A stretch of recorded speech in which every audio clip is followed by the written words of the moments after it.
Good morning. I thought I would give you the view from my back deck this morning. You can see there's lots of green in my yard. Pay no attention to that tree that is really slanted. We need to get that cut down. But their birds are singing and it is a beautiful temperature outside, and I hope you enjoyed the outside these last couple of days as it's been beautiful. This week, we are continuing on into our last unit for 6th grade science, and that is force in motion. Many of the science fair experiments that you guys did over the last 2 weeks actually relate very well to the things that we are learning about in this last unit. Speaking of controlled experiments, many of you did a really nice job with executing a controlled experiment where you only changed one variable, and collecting data, making graphs, and summarizing what your experiment was all about. Some of your PowerPoints or Google Slides were really nicely done, and you should be proud of that. So let's go on to this week. Again, it's all about force and motion. So again, you're going to be in the pink Week 8 folder this week. The directions will be here. You want to read those first. I'll open those up in just a second.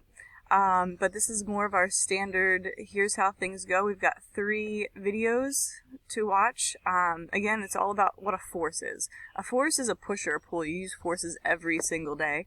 And we're going to focus on 3 forces this week. The force of friction, which is one of my favorite forces.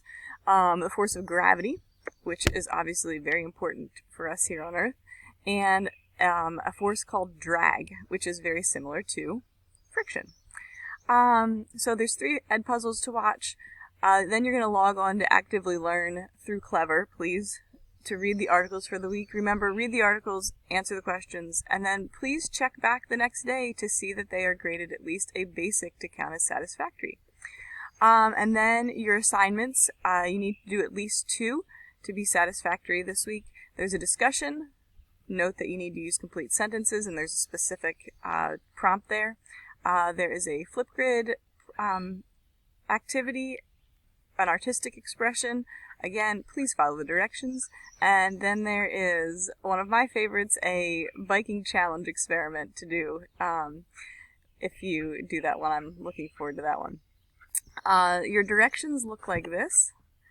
Again, 3 videos, 3 articles, at least 2 review activities, and 1 in the real world, which is optional, obviously. If you click here, there is a checklist that you can use to keep yourself organized. If you're a person who likes to do things day by day, I would recommend doing the videos on one day, reading the articles on a second day, and doing one activity on Thursday and or Wednesday, and then Thursday choose another activity to do, and Friday go back and make sure everything's satisfactory. The discussion is all about types of friction. Your Flipgrid activity, you can choose, there's 2 options here, please just choose one. Artistic expression, again, there are 2 options here, please just choose one. And the biking challenge involves, once you know about what drag is, it's to compare your position on a bike to see if it makes a difference in how fast you go down a hill. If you do the biking challenge, just a reminder, please stay safe, be in a place that is relatively traffic free, and wear a helmet.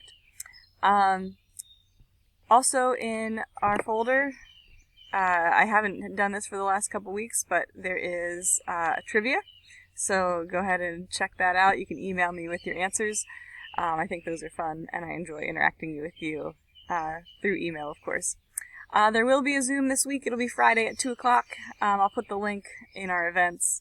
As always, have a great week, and enjoy the outside, do your work, follow directions, and have a good time. Be in touch if you need any help. Thanks.